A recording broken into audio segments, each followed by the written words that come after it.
Dr. Davis.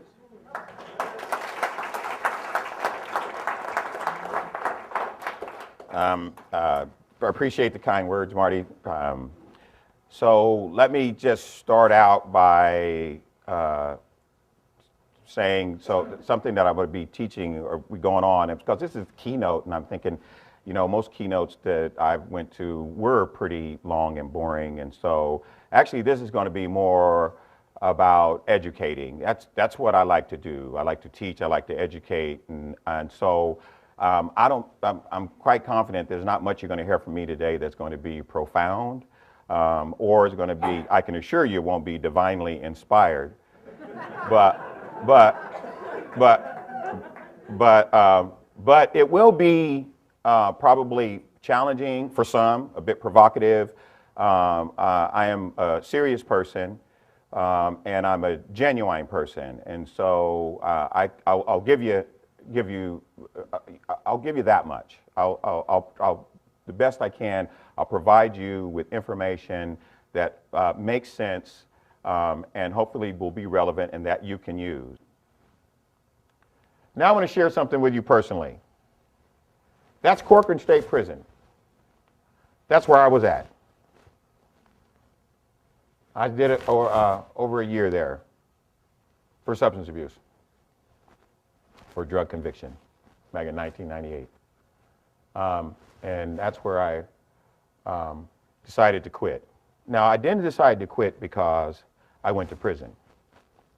I decided to quit because, and that's 10 years ago. I'll be 10 years clean and sober July 24th. So for all of you out there who thought I didn't know what I was talking about, I do have some personal credentials in this.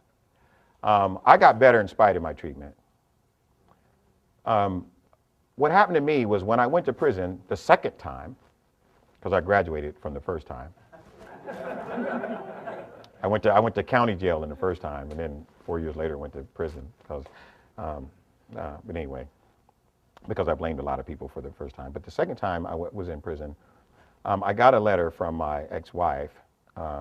Was pretty painful to read, and mainly because, well, you're in prison, you're a pretty captive audience, so you read anything. But along with telling me, how big a jerk I was, she also told me that my mom had a heart attack and was in the hospital and was going to die.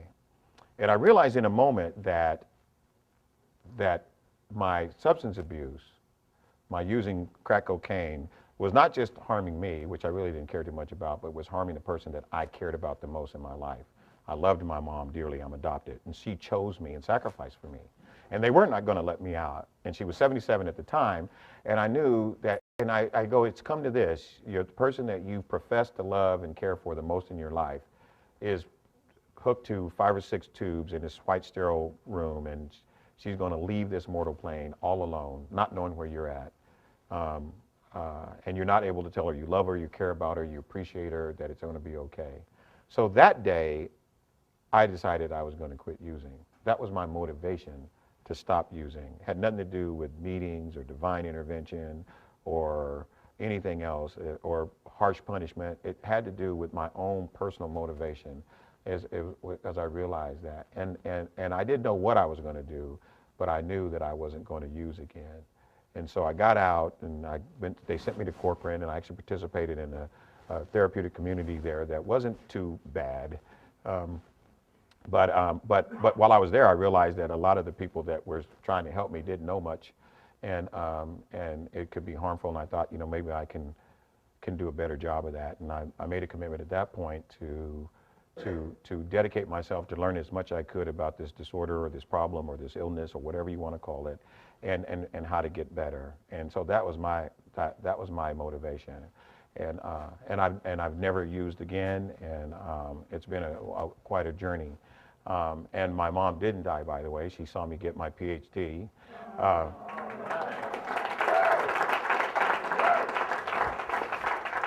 remember when I said that date, I decided to quit. I said, for the rest of my life, regardless of what happens to mom or not, I'm going to live my life in a way that will make her proud of me. And that had to do with values. That didn't have anything to do with anything else. And she saw me walk across the stage and get my PhD in June of 2005, I guess. And she was quite happy and proud. So, but here, let me just say up front, what my big thing is that that in the industry right now, at least through the federal government, because there's these, because treatment now is becoming vogue again. But there's accountability is now a big thing. There's increasingly, because of our economy and taxes and people in general having a difficult time making their ends meet, there more and more the government is saying that not for themselves, but for the people who are spending the money down at the grassroots, that there needs to be more accountability. And so, and there needs to be reliable studies to show that treatment interventions for alcohol and drug clients are truly effective. We've been saying for years that treatment works. But actually, that's a misnomer, because the truth is treatment works for some, but not for most. But the industry is really in denial about it. Whenever you see people celebrate substance abuse treatment, you always go to these big, huge celebrations, which are really nice, or you'll go to some meeting and they'll trot out some really heart-rending, anecdotal story that somebody who's kind of recovered from substance abuse, they made it back and they lost and got their children back, and those are wonderful. And they go, see, treatment works. Look at this wonderful story. The problem is that they don't show you the 8 or 9 other people that were in treatment with this individual that it didn't work for, that for some reason their life didn't improve. And they continue to experience the negative consequences that can be a part of substance abuse and drug abuse. And so, but by denying the truth of it, by denying that 7 or 8 or 9 out of 10 people actually return to use of some sort, and the Neanderthal way with which we measure outcomes, then the industry can just stay in denial. And so right there, I just gave you evidence of why sometimes I have to duck when I give these talks, because the industry doesn't like hearing this. I happen to be clinical director of a huge agency. I have 2 master's degree and a doctorate degree. I finished #1 on the KDAC exam, and so I have some standing in the community to say this, but you won't hear this very often, and they quite often do not like what I have to say. And I'm not saying that substance abuse treatment isn't a wonderful thing or that it cannot work. What I'm saying is that the way it's delivered today is it's actually not working very well, and we need to do something about it. And the first thing is we need to do the same thing that we do with our clients, which is we need to, in fact, admit the reality of the situation. And that is, we're big on holding clients accountable, but the industry is not very big on holding itself accountable. Studies indicate that cognitive, behavioral, and psychological interventions are increasingly being used to treat alcoholism and drug addiction. That's a good thing. However, social model and 12-step interventions continue to be the most commonly used treatment for alcoholism and drug addiction. 90% of treatment for alcoholism and drug addiction is 12-step. It has some positive and some negative ramifications. Lack of comprehensive theory of substance abuse treatment, that's the current approaches. There's no actually accepted kind of comprehensive approach to substance abuse treatment. Most counselors approach treatment based upon education, training, and experiential background. Because of the current nature of substance abuse treatment is mostly personal experience. What most of substance abuse treatment is today, because you don't have to have a license to do it, it's very paraprofessional driven, and because it is very self-help co-opted, what you have is what I call professional sponsors. So you get people who have 15 or 20 minutes of recovery, and they all of a sudden, and that becomes their credential. That becomes the thing that gives them the license to now go and teach other people, in fact, who may have very complex things going on, how to, in fact, live their life clean and sober. And it's basically based upon whatever it was that they think worked for them. And quite frankly, if you just think about this, there's growing now, I keep walking in front of that. Growing, there's a move to get people more certified. But I can just tell you that for being inside the industry, and again, you know, when I say these things, I have to duck a lot, but you know, I'm going to say them anyway, is that probably your mechanics probably have more certification and training and oversight than probably drug and alcohol counselors. I'm telling you, they have to at least get the good, rich, quality sign of approval thing, you know what I mean? You see that? I mean, and they have to go back and get upgraded on their diagnostics and things like that. Yeah, they do. But substance abuse counselors, for the most part, all they do is go into a room, shut the door, and do whatever it was that they did for them. And the treatment, kind of the default treatment is go to meetings, get a sponsor, do the steps, and turn it over. That's the default treatment for substance abuse. And if that's so good, why don't y'all do it for heart disease? And I mean, and you know, and asthma. I mean, as far as I'm concerned, I mean, if it's good for one, it's good for other. We're in the healing profession. And we approach this thing in this really naive Neanderthal way. And if you say anything like what I say, you really get vilified. You know, but the science supports what I'm saying. Now, the fact that there's no comprehensive approach to treatment is not that bad in that research has found that 3 clinical measures determine treatment effectiveness, regardless of the approach. But there needs to be an approach. Okay, so what I'm saying is that if you have an approach, a truly kind of science-informed clinical approach, then what really is the most important is allegiance factors is 30%, 60% is of the therapeutic effects, 30% is allegiance to, that means to your model. And then 3% is, 60% is alliance, 30% is allegiance, and then 8% is of the therapeutic effect. So what that means is that alliance factors is 60% of the outcome. Alliance means the counselor's ability to align with the client, to be able to not yank the client into the counselor's process, which is substance abuse treatment. Remember, you need to do this, and you need to do it this way, and you need to like it. Right? Right? Am I right or wrong? Right? Because if you don't like it, you're resistant. You're in denial. You're not working on this program. You have not hit your bottom yet. Right? Only 30% is allegiance. That means that you are, you know, like me, I have an allegiance to choice theory and REBT and client-centered. I'm pretty existential, but I understand these theories. And so I have an allegiance to them, which means I apply them pretty effectively, pretty consistently. I understand them. And so I'm not eclectic. I mean, I don't just randomly sit in a chair and do whatever I want. I actually have something that informs what I'm doing with the client. And then 8% is actually the interventions themselves. So that's a good thing. So what that means is that even if people don't know what they're doing, they really can't mess up too much. The same research shows that the probability for success is greater when the treatment offered fits with or is complementary to the client's theory of change. What the client thinks at fundamentally how they need to change, what they need to do, what direction they want to go in. If you can align with that, you get more buy-in and better outcomes.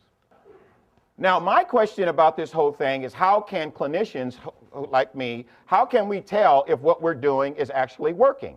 I mean, how can we tell? Most of those studies actually were, you saw it, 3 years, 5 years, 8 years post-treatment. So how do you know that what you were doing during treatment was actually doing any good at all? Because you can't tell what's happening with clients after they get out of treatment. There's no way to tell what factors influence their lives. I mean, those studies actually don't make any sense to me, because even if a client 4 years or 5 years or 6 years down the road is actually sober, how do you know that it was what you did 5 years ago that did it? How do you know something didn't happen a year or 2 years or 3 years or 4 years or yesterday that actually motivated this client to stop using right now? You can't tell that. There's so many what we call in science confounding variables that the research is really irrelevant. But they jump up and down and pat each other over the back and put all these studies in journals and go, look how smart I am.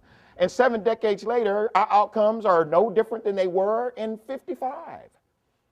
So, so I'm challenging that. Well, how can you tell? Well, I think that we could probably do something. One thing we could do is we could find out how the client's feeling while we got them. While they're coming to see us, right? I mean, one thing that's wonderful about LifeRing, which is why I'm so attracted to it, is that they actually sat down and talked to each other.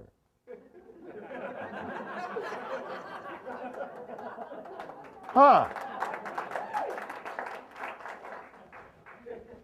Novel. I mean, because we know most of the other organizations, you actually get punished for talking. What is it? No crosstalk. You better not say a word. Don't ask a question. Just be grateful.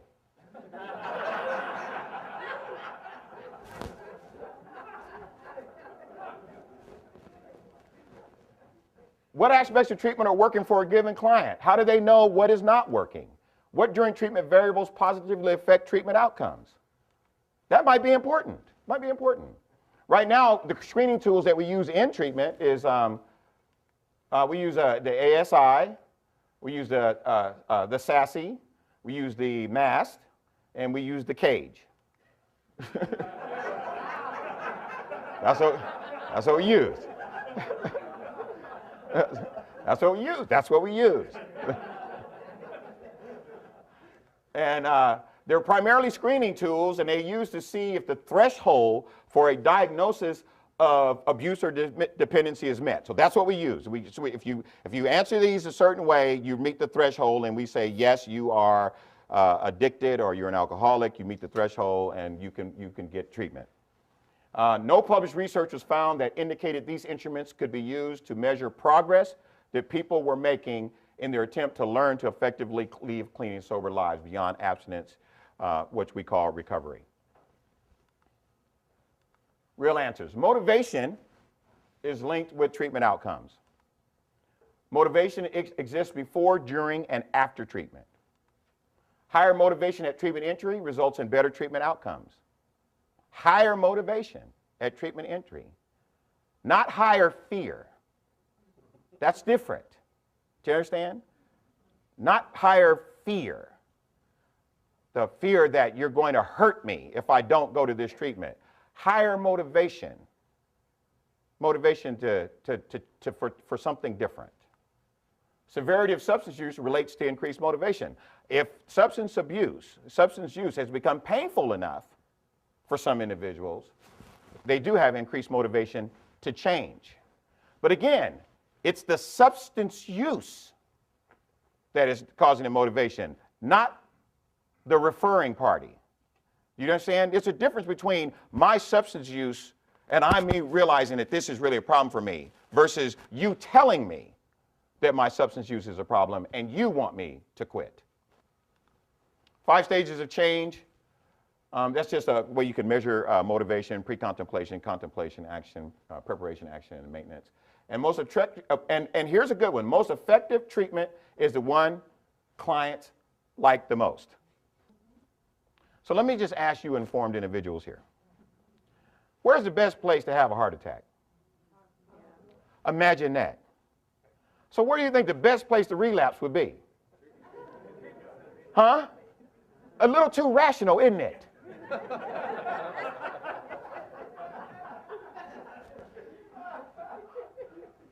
But here's what we do.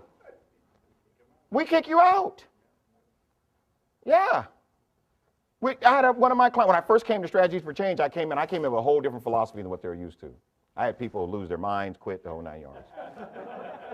And I was sitting in my office, and I had one of my counselors, good counselor too, come down, run down to my office. Dr. Davis. Yeah. So-and-so relapsed. Mad. like angry. I go, okay, what are we going to do about it? I said, help him? And she looked at me like, I go, yeah, we're going to help them. That's what we do here. We help people who struggle with substance abuse. So that's what I want you to do. I want you to go back and help her. Okay? And I confused her. She just turned around, walked off like, what just happened?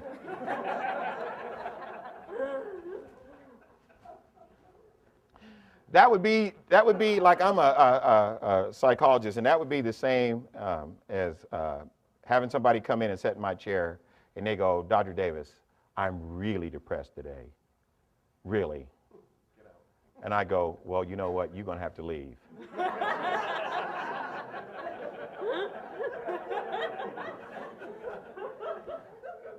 You are too depressed for me. I need you to go back out there and get a little happier. When you get a little happier, come back and see me. And I'll help you. So here's the censored version of my title. So what is recovery anyway? Current measures of recovery. Incorporation of mandated self-help programming in the form of treatment has led recovery to primarily be measured by abstinence, compliance, and meeting attendance. That's what recovery is. If you ask anybody, I'm in industry, I'm telling you, if you are in recovery, you are not using, you're going to meetings, and you're doing what you're told. That is the measure. Because I know because I every day, I hear people. I talk to them. I have a huge agency. And they come in the hallway. And most of them come in, they are mandated to go to 90 meetings in 90 days, and I'll do a whole bunch of other stuff. They're really threatened and things like that. And I'm not saying that going to meetings is not a good thing. LifeRing's a meeting. But what I'm saying is that forcing people to go to things that may and may not align with their personal beliefs is not treatment. But I hear them in the hallway, and they go, and they'll be saying, say, how's your recovery going? Oh, good. Really? Yeah. Went to 5 meetings this week. And so I'm thinking, oh, that must be recovery then, right? Right? And I'm thinking, wow. Is that really what recovery is? While the measures may contribute to the overall picture, they do not give us, and here's the thing, they do not give us information about the actual subjectively experienced improvement of clients' lives, their motivation for long-term behavior change. It doesn't tell us anything. Even abstinence doesn't tell us anything. You understand that? Abstinence doesn't tell you anything. You know what abstinence tells you? It tells you it's been a long time since somebody had a drink. So that's all it tells you. It does not tell you factually anything else. Listen to it. I've been abstinent for 6 months. What else do you know? What else do you know? Do you know if I'm happy? Do I have good relationships? Am I healthy? Do I feel good about myself? Am I motivated? Am I miserable? Am I depressed? Am I insecure? It doesn't tell you anything else. Nothing. Just says that for whatever reason, I haven't had a drink or used drugs for that long a period of time. Defined. And Carter defines recovery as gaining back something lost or taken away. That makes more sense to me. Right? You're recovering. Just think about that. We are recovering. That's what it's called, recovering. To take back something lost or stolen. Applied to substance abuse treatment, what people recover from Dr. Davis's perspective is the quality of their life. Because that's what they lost for most of them. And that means something subjectively to every individual. It is what motivates them to stay sober after they've dealt with it. Because if people are able to remain clean and sober for extended periods of time, it's going to be the hardest thing they ever did anyway. There's a push-pull model recovery by Dr. Robert Helgo. He's actually the executive director at Hazleton. And he says that people are pushing to recovery by negative consequences, which is actually true. Most of the time, most people don't just wake up and say, I think I'm going to go in and get me some recovery today. Right? I think I'm going to stop doing that thing that I've really enjoyed doing for the last 15, 20 years. Right? Most people are pushed into treatment. but they are pulled to stay in recovery by the benefits of recovery. By the benefits of recovery. It is assumed that if people stop using drugs and or alcohol, that magically their lives will improve and they will feel better. And quite frankly, the evidence doesn't support that. Once individuals have changed behavior, what is the motivation to maintain that change? Remember, motivation, one of the strongest predictors of outcome, right? What is the reward for sobriety or abstinence? Choice theory says that individuals are motivated by pleasure. Does anybody disagree with that? I'm just wondering. Did I get a consensus on that? All right, okay. In practice, it means that whether or not we feel pain, we always want to learn how to behave to feel better and avoid pain. Just think about the big picture of substance abuse. And most needs are satisfied by, from a choice theory perspective, by accessing a place called our quality worlds. And a quality world is just that place. I'd say if I put it up here. I did. I'm pretty thorough. Our quality world are things stored throughout our lives that have been effective at making us feel better, even if they may also have negative consequences. So here's the thing to think about this, you guys. Just for a minute, let go of how you may have conceptualized substance abuse and conceptualize it this way. There's this place, anything that you do is motivated behavior, just unless it's like, blinking or, things like that. And here's what we do. Throughout our lives, from the time we're born throughout, we, in fact, try to get our needs met. And those things that meet our needs, that make us feel better, regardless of the morality of them, that comes later, but if they are effective, we then record them in this place that Glasser calls our quality world. It's kind of this virtual place in your mind where you have images. And they go in there. Why do they go in there? They go in there because they work so that when we feel that way again, we can access them again. And things that go in there, like for most babies, the first thing that goes in there is their mother's breast and milk. But the things that go in there, and there's a lot of things that go in there, certain foods. If I asked you all, what's your favorite food if you get hungry? Ice cream, there's a quality world issue. What else? Who else likes other things? Steaks, in your quality world. Understand? So when you get hungry, you start going through your quality world file, right? And depending on the geography, the availability, if you know where you're at, you go to the steak file and pull it out, right? That's what how much money you have, whatever. Now, I tell you, like for me, and you'll see this again later on, in my quality world, way high up is barbecue ribs.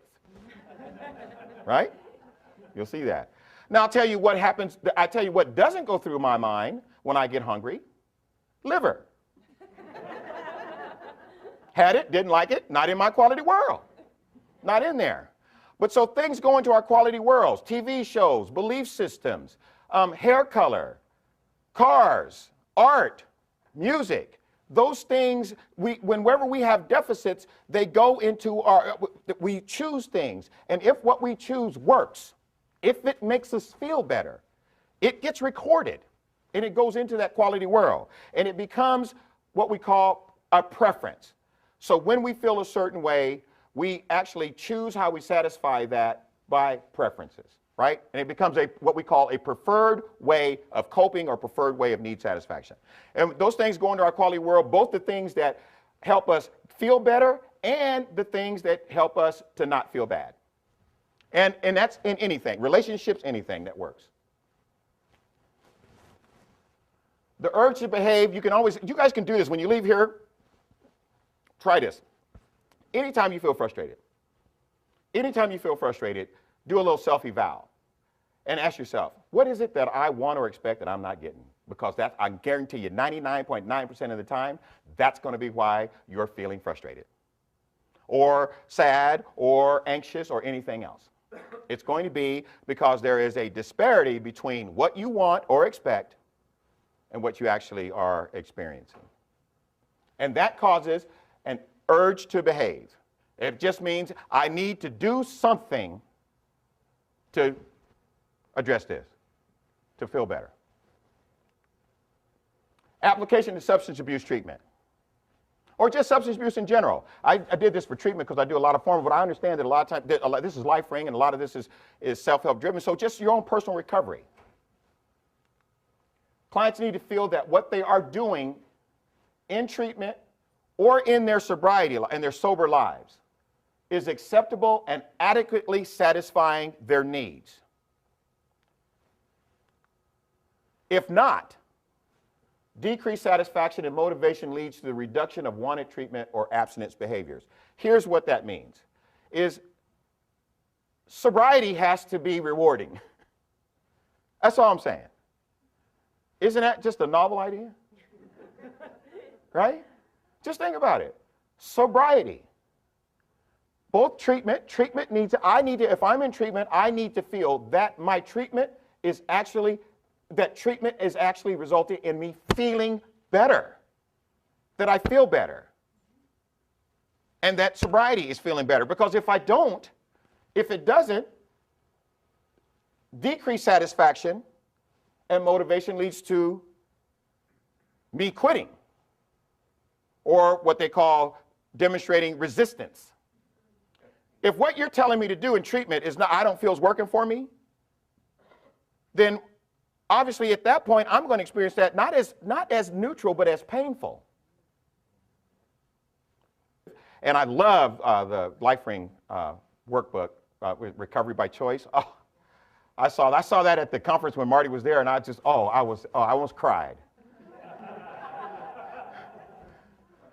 I was like, imagine giving clients the power to choose, to actually respect them, regard them, believe in them, and communicate to them, and listen to them, and create a strategy for change consistent with their own self-view and worldview. Imagine the novelty of that. Quality of life. The World Health Organization defines quality of life as people's perception of their position in life within the context of the culture and value system in which they live and in relation to their goals, expectations, standards, and concerns. Subjective. That's a pretty good definition. Further defined, an individual's sense of well-being, state of health and level of functioning as measured by their ability to interact with their environment and perform various tasks. That's what this is all about. You know that this is what all healing is about? This is what all healing is about. All the healing everywhere. Not just substance abuse, mental health, medical, cancer, catastrophic injury, allergies, diabetes, prison, any healing. Marriage and family therapy, couples, teenage, it's always about trying to improve a person's sense of well-being, how well they feel right now. It's an existential thing with me. I keep on people are, they worried about dying and what's going to come next. You know what? That'll take care of itself.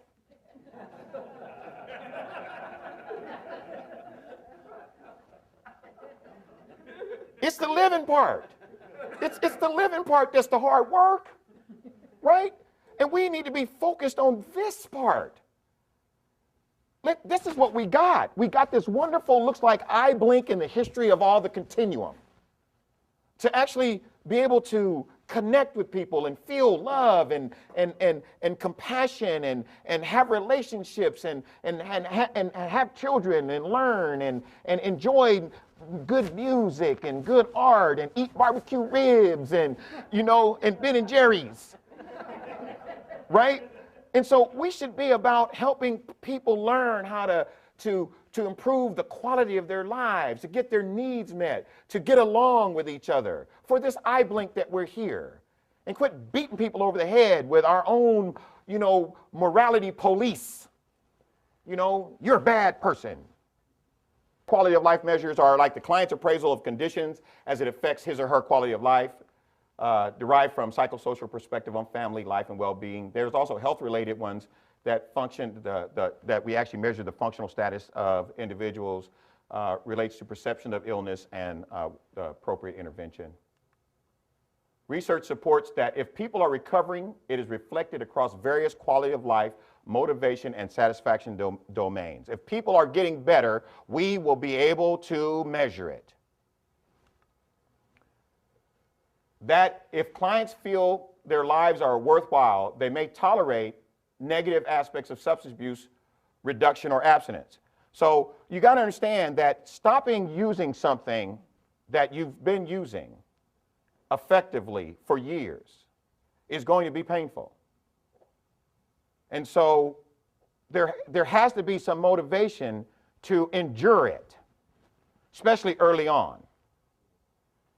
And so that thing that I think is the chief motivator is if clients feel, or even not clients, even LifeRing, even informal, but if they feel that they're not using and that the treatment that they're undergoing is actually helping to improve their life, then they're more apt to hang in there until they are able to learn new coping skills and find new ways to get their needs met. Because you got to understand is that substance abuse, drugs and alcohol effectively meet all the 5 basic needs, and they do it faster and more intensely than anything else that you can do. And there's nothing that you're going to be able to do naturally that's going to be able to do it as well. That's just true. And when you find the things that can do it, that you can engage in, improve, it's going to take time. It's going to be delayed. And so in between, you have to hang in there. And that's where self-help helps. And I don't get me wrong. I think that 12-step and SMART and Life and all of them, they all are effective for those people that find them attracted to them and that they work for. Do you understand? But the thing is that in treatment, what we want to try to do is to try to, in fact, if people are ambivalent and don't know where they are, we don't want to beat them up or kick them out. We want to do is help educate them and treat them with the same respect and regard as we respect anybody else. And in fact, what happens is, like what happened at San Luis Obispo, what normally happens is that people over time buy into the notion, they realize, you know what, I can't moderate this. You know what, the cost of my continued use outweighs me stopping. And so, but I trust this person, I trust this person, I trust this program, I trust this group, so I'm going to, you know, I'm going to use them to support me in making the next move that I need to make. The abstinence goal provides room for abstract harm reduction work to occur. So we still have an abstinence goal. The accepting atmosphere of harm reduction with the clarity of the goal of abstinence promotes patient retention better than either separately, because everybody that comes feels non-judged, depending on where they're at. Putting it all together. I'm going to try, I do that. I know I'm all over the place. So I told you to hold on. Well, we still got some more to go. Literature indicates that substance abuse treatment is effective. There were many studies relating to quality of life and health, but few regarding quality of life and substance abuse. Theory supports the use of quality of life instruments as measures of change for treatment clients, and a logical connection can be made between quality of life, motivation, and treatment outcomes. According to Heidi and Watts, what we should be measuring when we measure quality of life for clients is emotional, where they are in their emotional health, medical, social, behavioral, what they're doing, and how much or how long the drug has been used. If we're going to actually do that, we want to get that. That would be a good way of kind of getting a measure of where people are at in their recovery. Abstinence as a measure of recovery. Abstinence alone provided no qualitative information regarding level of recovery. Not saying that abstinence is not a good thing, but what I'm saying is it doesn't tell you much. I talked about that a little earlier.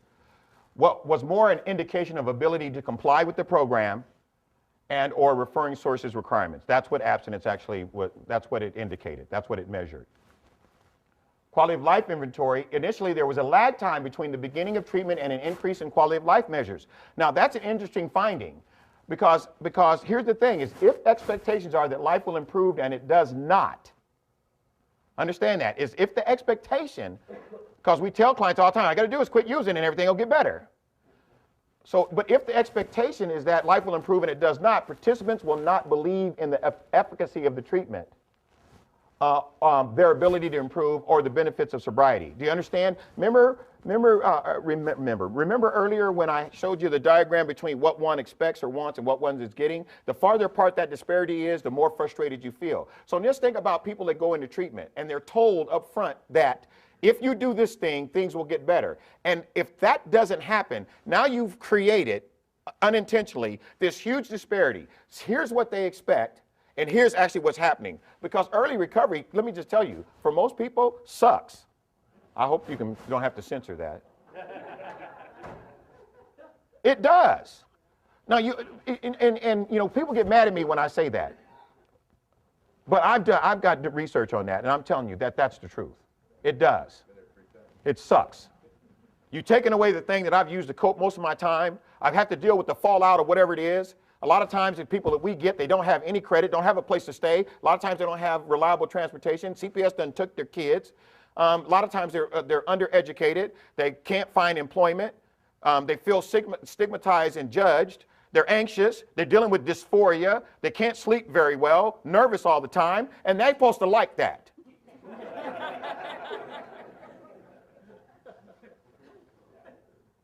You understand? And so we need to explain at my agency, you know what we do? We do something really, really controversial at our agency. We tell them the truth. We tell them, you know what? Early recovery sucks. So how you're feeling? Pretty normal. But if you hang in there, we'll help you get better. It's going to take hard work, commitment, determination, but you're not powerless. And we're pretty good here at helping you figure out how to get your needs met in a clean and sober way. So if you are willing to put in the effort, we're willing to hang in there with you until we can help you do that. And we're quite proactive at addressing all areas of clients' lives. And that's a novel idea. Why this matters to you? Because it can be a way to measure your own recovery. I'm talking to the LifeRing now. You can use quality of life and the 5 basic needs of choice theory as a map to guide your own recovery, focus, and behaviors. This is for the LifeRing people. I mean, you got a great book in Recovery by Choice, but start thinking of your own recovery in terms of quality of life. And that's not just recovery from substance abuse. That can be recovery from dieting, recovery from divorce, recovery from depression, recovery, because they all respond to the same thing. Substance abuse isn't this mutation that you take out of DSM-4 and the default intervention is divine. You know what I mean? It's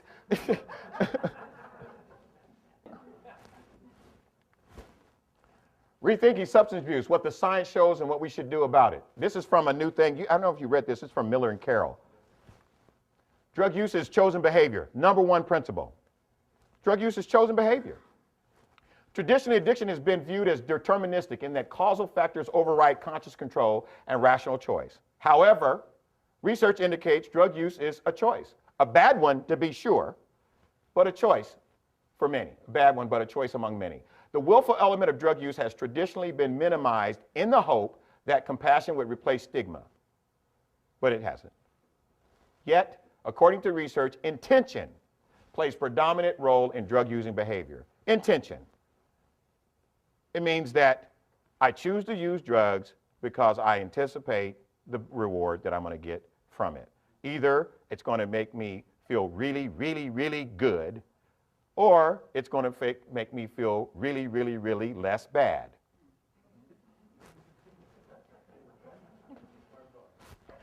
The treatment implication here is to treat the client as an active participant, a responsible agent.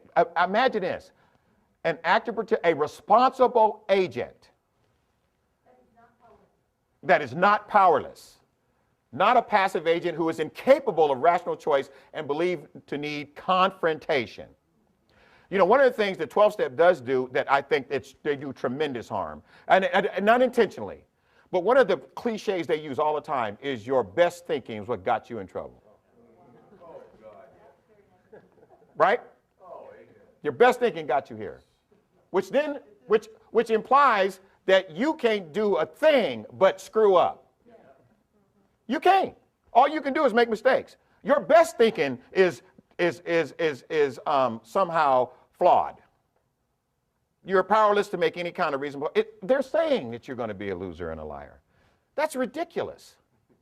It's ridiculous. You know what is true? It's probably what I would say, the science would say, would be compromise thinking might have got you in trouble, or lack of thinking might have got you in trouble. Impaired thinking got you in trouble. But my guess is that your best thinking is probably what's having you even contemplate maybe changing and even going to a meeting to begin with. And you are capable, if you are able to learn the things that you need to learn and are motivated enough, you are able to take back control, recover back your life, and make good choices and good judgments. That's what people do every day. Drug problems emerge gradually and occur along a continuum of severity. What that means, one size does not fit all. Most substance abuse treatment facilities, we have one tool. It's a hammer. And everybody comes through the door, get hit over the head with it. That's it.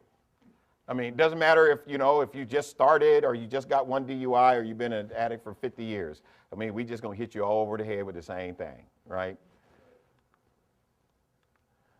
Motivation is central to prevention and intervention. The reason people quit on their own is remarkably similar to the reason that people mandated quit. The choice point to stop using is preceded by various stages of change that lead to increased concern, to commitment, and finally to action. Everybody that changes, that's eventually what happens. Interestingly, this is a research. Once a personal commitment is made, the data suggests that a person in question may not need much more assistance with the overall change process. Imagine that. Because I think, quite frankly, because of the way LifeRing is created, because it's so non-judgmental, it's so participatory, it's so flexible, and so that I think that once a person decides to quit, that actually, quite frankly, I'm going to say this out loud so the public can see it. I would be more comfortable referring them to a LifeRing meeting than a lot of formal treatment facilities, because I know that if they go to LifeRing, that they will not be judged, and they will be able to talk, and they will be empowered, and they will be supported in what they're doing versus being harshly confronted and punished. And that's the thing that scares me the most. Rethinking substance abuse. Drug problems do not occur in isolation, but as part of a behavioral cluster. All this means is that for the longest, they treated drug abuse as exclusive, like it was happening outside of everything else that happens in a person's life. They called it primary, right? And so you have to get your drug use treated first before before you could get anything else treated in most substance abuse treatment facilities. So it doesn't matter that you're using drugs because your life's a mess. I'm going to get you to stop first, even though your life is a mess. And so what the science says is that for many clients, stopping drug use is not a high priority when other life problems are consistently prevalent. Treatment needs to determine which of the issues is causing the most problems and direct interventions accordingly. It just does. I mean, we need to find out what's going on in these people's lives. Maybe if we help them address other issues that are going on with them, either relationship issues or mental health issues or even just environmental issues, maybe then they would be more motivated and more open to and not so afraid to stop. I mean, if you're going to take away the only thing that I feel is useful in me avoiding the pain of my reality, then I'm not going to be very motivated to stop doing that if you don't have something to replace it with. Relationship matters. Here's a big one. The relationship between you and your client matters. Even if the same treatment is applied to a sample of clients, some clients do better, not because of the applied treatment, but because of the counselor. The counselor who is warm and empathetic generally will achieve better results. What clearly makes for worse outcomes are high caseloads and a counselor who resorts to general confrontational style. That's what the research says. So basically, confronting your clients day after day doesn't work, so stop it. You hear me? Stop it. Here's my recovery, my quality world, and my reward. This is what it's really all about. I think that, we need to help our clients, and you need to help yourselves do this thing, because this is about it. And this is it for me. I thought you guys might like this. So my love and belonging, my fun, freedom, power, and survival, 5 basic needs, right? That's my fiance. She's right here. She's the love of my life.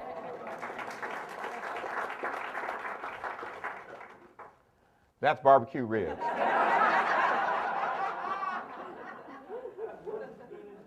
Those are Yu-Gi-Oh cards. I love to play Yu-Gi-Oh now. Her son, my stepson, he's 12 years old, and he's got me playing Yu-Gi-Oh cards and Yu-Gi-Oh tournaments. That's my own grandson. That's my PhD. That's my daughter, who we're good friends again now. That's my best friend. That's Ben and Jerry's peach cobbler. That's LifeRing. That is my step family. That's my car. I love my car.